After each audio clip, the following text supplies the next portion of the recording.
Today's topic is near and dear to all the parents, the sleep issues of the children.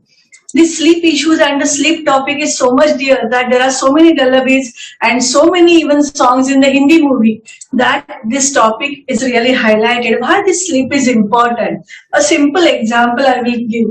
Everyone is having mobile. So the moment the mobile's battery gets discharged, then everyone feels like, oh, nothing can be done. But if you charge it, then you can work on it. Similarly, our body is working, our kids are working and doing activities and all this, and work means play at this age.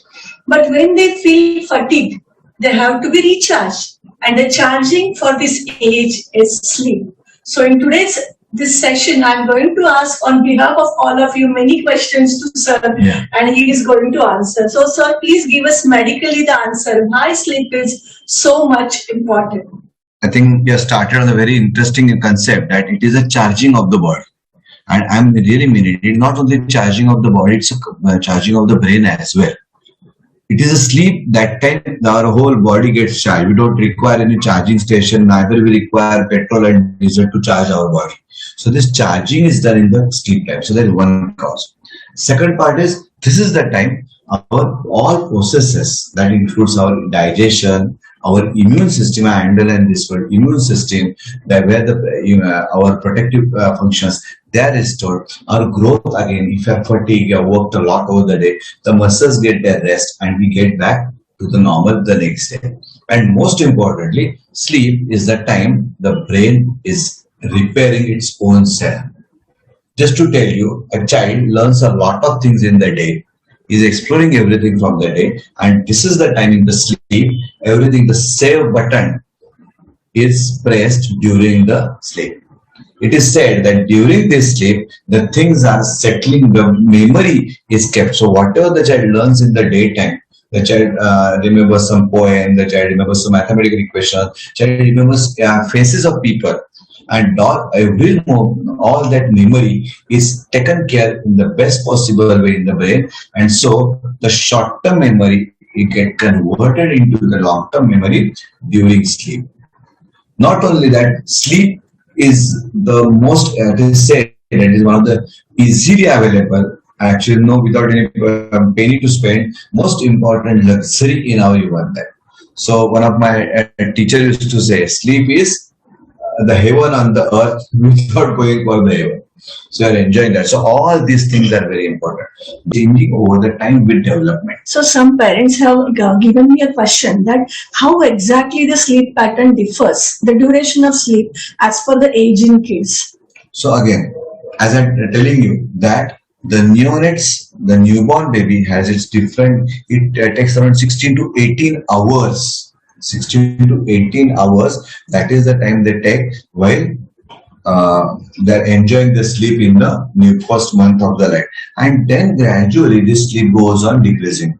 And not only that, this particular newborn sleep, it is not only at night time. Rather, most of the parents will say it is more in the daytime. And the sleep pattern is changing over the day.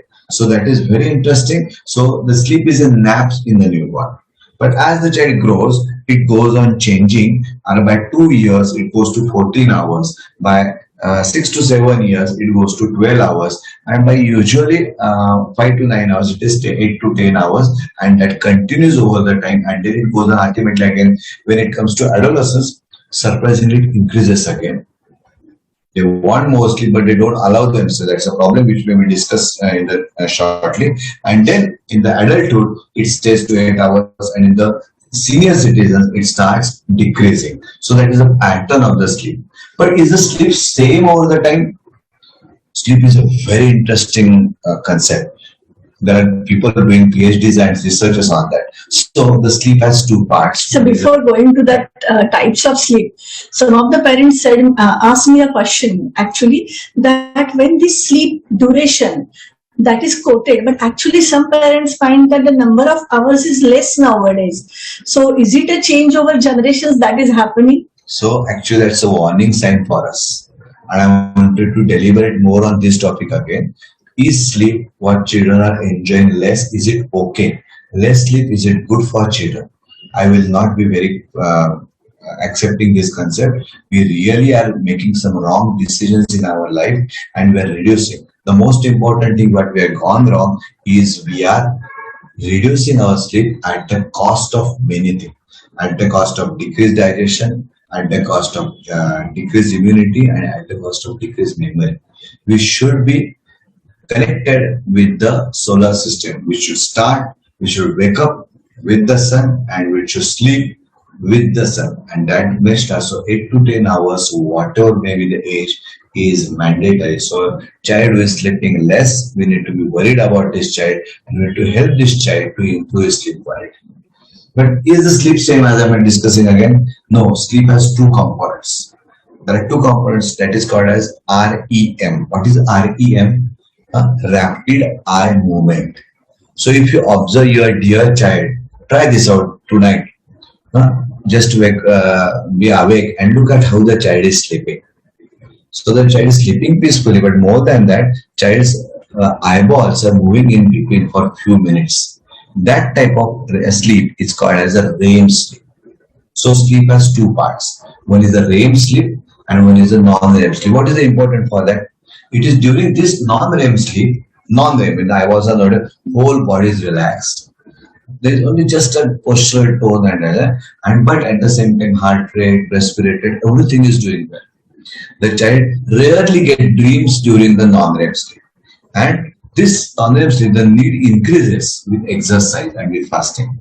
Well, in the REM sleep, the muscle tone is not as relaxed it is, and it is a frequent muscle twitching. You must have seen the child moves the limbs like that or other way around during REM sleep. So eyeballs are moving, body is also moving sometimes. The heart rate sometimes get fluctuating. So you may find heart rate increasing, you may find the respiratory rate increasing suddenly. And this is the time children land up in dreams and terrors and all that. So it's a REM sleep, that is the time all these things happen.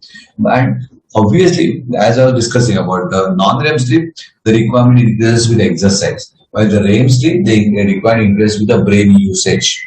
So child is getting too much mental activity, you will find that the need of REM sleep increases. And if the REM sleep is not given, the child becomes very irritable and lethargic.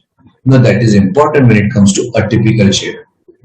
Especially ADHD children, autism children, you need to be careful that this REM sleep comes in picture in a very well part. But is this all going in the same? Is it only that non-REM sleep in the first part and then REM sleep comes afterwards? No, it is in cycles.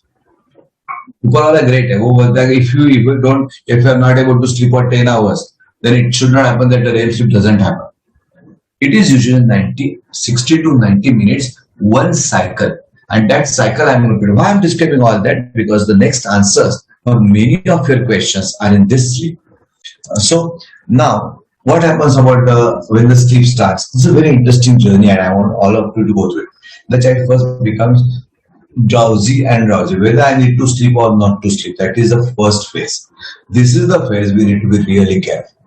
Because if this phase is missed, the child is not going to sleep and start creating havoc and irritability. So you are not going to miss this step. So this step 1, it is a non-REM sleep. The child actually goes into sleep systematically from phase 1 to phase 2. In phase 2, what happens in the stage 2, the child goes on into deep, better sleep quality, but still there is a chance that the child may get quickly awakened. So that is part in the stage 2. Stage 3 and stage 4, there if you do the EEG of the child, they're really deep into the sleep. You find what they call slow waves are seen on the EEG, electroencephalography, but the child is really doing well. And this time, the child is consolidating his memories. Memory का save button यहाँ पे कर रहा है. Especially those learning skills, especially when it comes to language and all that, this type of memory is taken care in this stage 4. And after this stage 4, the 5th stage that comes is a REM sleep. Now, in this REM sleep, the eyeball movement increase, the child actually the autonomic movements are seen, and this is the time the another part of memory that's called the posterior memory that are all getting. So memory is in the AIM part of the non-REM sleep and some part of the REM sleep. But in this REM sleep, if the child is disturbed, the sleep becomes very badly disturbed and the child may not be get able to be very comfortable about it.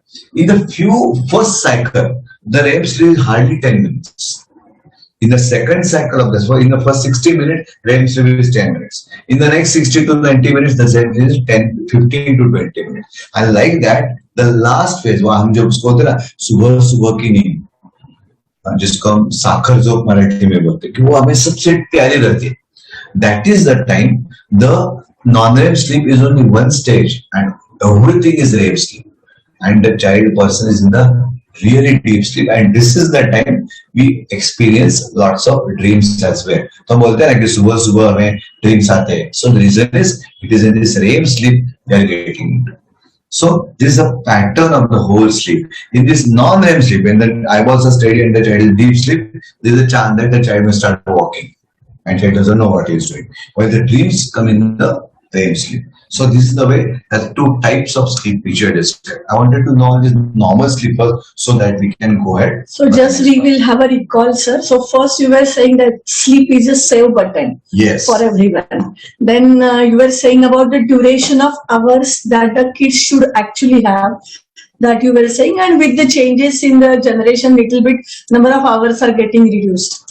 Thirdly, you have just now told the REM and NREM sleep and the early morning sleep, which is very important, that you also given. Now coming to the next question, is the sleep of the children and the adults actually different? To some extent, yes. For example, as I was first difference is children like to sleep more, actually. But sometimes for them, and this is why I wanted to know right here only, because sometimes the children feel that sleep is a disturbance in play. And that is why they don't, a part of the brain is saying that I don't want to sleep, and the other part of the brain is saying I want to sleep. And so there is a quarrel between the two, and then the child ends away to sleep issues. Second thing is children have more type of REM sleep, rapid eye movement, so they have got much more dreams as compared to adults. So they have got dreams in the sleep also, and their dreams in the daytime also. They have got a dreamy life, they have got a fantasy in their life, and that is why these dreams come very importantly more in children. And that's why another, because REM sleep is more and all these things are happening, the sleep disorders are also common in children. So sleep issues are much more common in children, but I wanted to understand one very interesting sentence.